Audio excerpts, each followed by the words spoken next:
Luke, huge congratulations. 3 nightly wins, back-to-back here in Leeds. Just sum up what the emotion's like right now for us. I feel great, to be honest. It's something that you always want to achieve when you're playing like it. I know Leeds is not my hometown. I wasn't born here, but it feels like it, and that's good enough for me. So, yeah, it kind of feels amazing right now. When you do it the first time, it was always more special than ever. But to back it up again, obviously Leeds is a very special place to me, and it seems to be the way I keep winning. So, yeah, good couple of weeks for Leeds fans. Again, long wait since Exeter, as we spoke about yesterday. Yeah. But how important is it to throw down a marker before the O2 and get that winning feeling back ahead of what could be a huge night for you? Yeah, I mean, it's not about throwing down a marker to your competitors. It's about putting down a marker to yourself to give you that little bit of belief that, okay, I can still win. The last time I won something, or that winning feeling would have been Exeter last time, which was over 2 months ago. So, for me, it's a good feeling. It's been a long time, but obviously I needed to get out of that rut, win something. I know it's not a major trophy, but it's a trophy. It's something that can get me going again. So yeah, I'm really, really pleased. Most people already think that you and Luke are destined to meet in that final at the O2. Is it important for you just to get one up on over him, just to remind him that you can still beat him as well? Not really, because I've beat him many times. He's beat me more times. I think it's like 11-9 between us both, or 11-10 or something like that.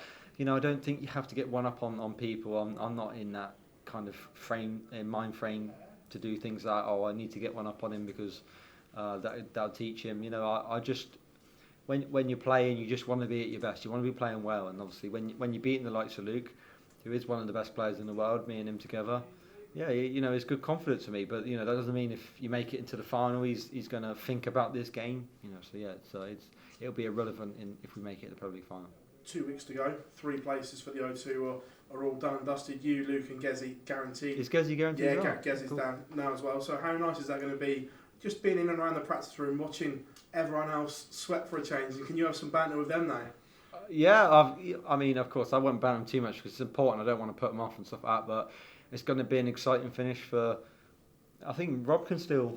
Rob can still. Yeah, so there is still a few players that could do it, but obviously it's going to be probably between Michael and Nathan, and it's going to be exciting for them both. Obviously, Nathan's been in this predicament a few times that he probably would have rather not been involved in, but Michael's got great experience. Look, it's always a nice way for the fans to see someone battling out. To be honest, if you all qualified, all 4 of you by week 14, there's no excitement over 15 and 16. So yeah, I'm going to enjoy. Not have to scrap it out, but of course I still want to go into them nights and win.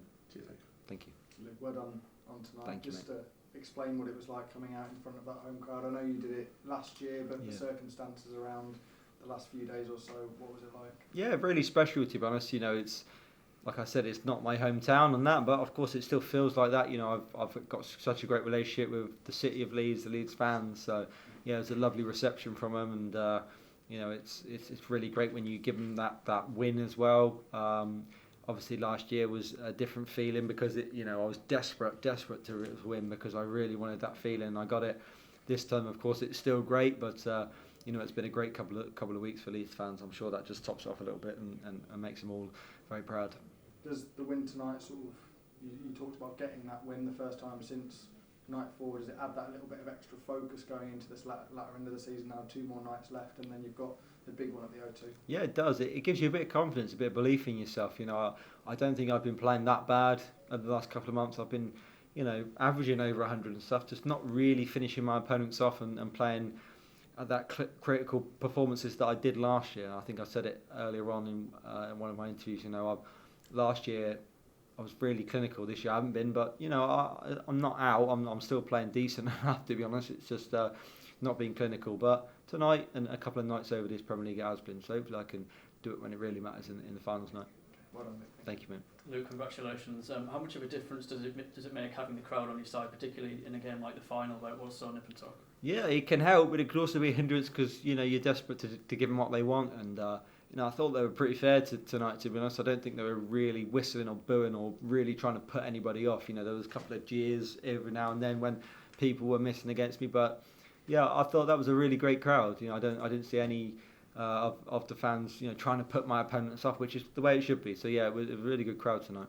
How do you go about keeping up this momentum now for the next couple of weeks going into the O2? Keep winning. That's the only way you can do it. I mean, for me, if you don't win, then the only other way you can do it is by performing well. I performed well last week. I didn't win, of course, but I performed well. So it gave me a decent bit of confidence. Then the week before, obviously, I performed well again. Against Nathan and well in the final against Gezi. So yeah, just to keep doing stuff like that, and it'll keep your confidence high.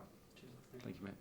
Nathan, you said about the importance of getting a recent win. Obviously, you've had that long drought since Exeter.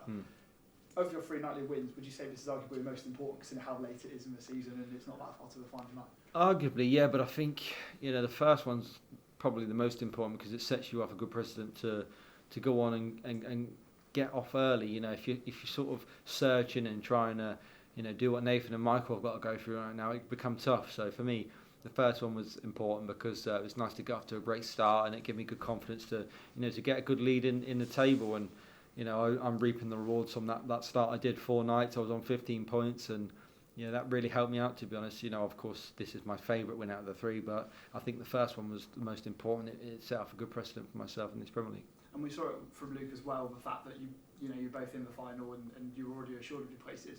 I'm sure that in the last 2 weeks that you won't feel necessarily relaxed, you'll still want to get that win and still want to play as if you are going for it. Of course, yeah, because we're not going to turn up and travel all the way to Aberdeen and just be happy to lose. You want to win, and there's a 4th place available for someone, and you can't be the one to just relax and if I lose this, it doesn't matter. Someone could be relying on you to win. So you have to be at your best. You have to make sure that in 15 and 16 you're still trying your best and making sure that if someone misses out because of you, unfortunately that might be the way. But you have to make sure that you're at your best and you don't stop someone from getting through from not being at your best. Thank you. Luke, heading into today, you've beaten Michael van Goen 10 times now in your last 12 matches. Do you think you've got a psychological edge over it? I don't know, to be honest. You have to ask him that question, but I guess if someone's beating you a lot, then it can have a psychological effect on you. It kind of gets harder and harder every time someone beats you. If you get, I think I beat him 8 times on a trot at one point, it's psychologically tough because you don't think you can beat that person. And every time you get in a winning position, it becomes harder. So yeah, maybe, but of course I can't answer that. You'd have to ask Michael. Well, the world number 1, you've won 2 of the last 4 majors. With the rise of Luke Littler, do you feel like your achievements and accomplishments often get overlooked? No, not really. No, I think he's achieved so much greatness. To be honest, we've both achieved a lot. So I'm happy with what everyone's said about me, and I think everyone knows what I've achieved. Yeah, and you had the second highest tournament average. Was it frustrating that it was a bit of a while to win your next night from? Yeah, a little bit, to be honest, because there's been many opportunities for me to go on and win another night. I just haven't had that clinical edge to go off and actually do it. But tonight, probably one of my better finals that I've had over the last 3 or 4 that I've lost in. So yeah, really, really pleased that I got that off me back and managed to go on and win another night. Thank you. You versus Littler is without doubt the most fiercely competitive rivalry in darts at the moment, but with the current format, I think you've already played each other 6 times this season. Do you think that somewhat takes away from the rivalry because we see it so often now? Not particularly. I think it all depends what you want to see. Do you want to see the best players in the world playing against each other, or do you not want to? You want to wait 6 months for it? That's the argument. I think a lot of people say it gets boring, but I tell you what, I love watching the 2 best sportsmen in the world going against each other. To be honest, in other sports, you watch boxing and you see Eubank and Ben. What a fight that was! Would I want to see that 20 times? Yeah, I would, because it was a great fight. I wouldn't want to go and watch them fight against other people that weren't as good because it wouldn't be as fun. Of course, I understand that when you're playing each other a lot, it does get tedious. But yeah, for me as a sport fan, I just personally love seeing the best go against each other. So yeah, I think the fans should enjoy it. To be honest, it's 2 of the best players in the world playing against each other, and hopefully, in my opinion, I hope I see them in the Premier League final as well because I enjoy playing against them. Are those the matches that make you want to get out of bed more often? Those clashes with Littler, clashes with MVG. Yeah, they do. They make you a better player and a better person. You want to be at your best. I think, no disrespect to anybody you play, but when you're playing against it, you just know you cannot be not at your best. Because if you're not, you'll get beaten. So yeah, for me, I enjoy playing against them. Gets you, like you say, gets you out of bed, makes you you be better. So yeah, I enjoy them more than any game in Winmau Darts. Yes, I know this current format's received quite a bit of criticism in comparison to the previous format. But from a player's perspective, do you think it helps you get the best out of your own performance because you're getting those 3 matches instead of the 1? Yeah, I mean it's a hard one to answer because for me this is only my second year. I think is it been going 4 or 5 years this format? 4 or 5. So four, yeah. So it's kind of you have to ask the people that have been doing it 4 years. They're a better person to ask because then they might tell you, yeah, I'm getting fed up with it. For me, I'm just happy to be here to be honest. So for me, whether it's 1 game a night, 5 games a night, I'm happy to be here to be honest. So whatever the PDC choose in the future, I'm just happy to be a part of it. Thank you. You said a few weeks, well, a month ago, that you were getting a bit jaded. Do you feel revived again? Now you're getting towards the real crunch time of the Premier League.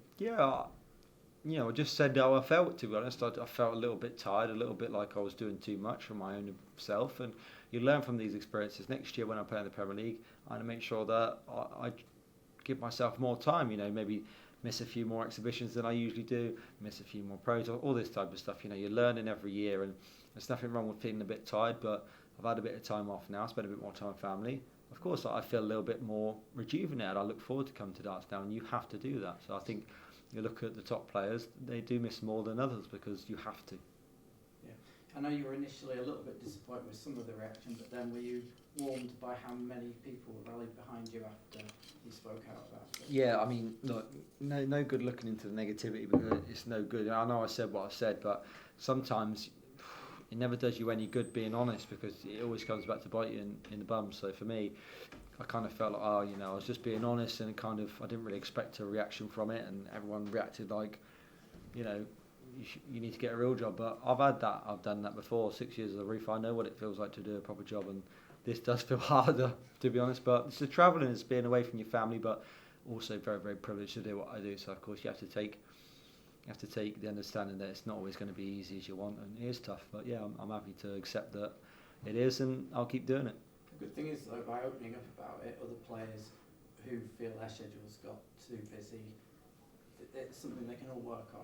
Yeah, of course. Yeah, the calendar gets busier every year, to be honest. So it's important that you manage it in a good way.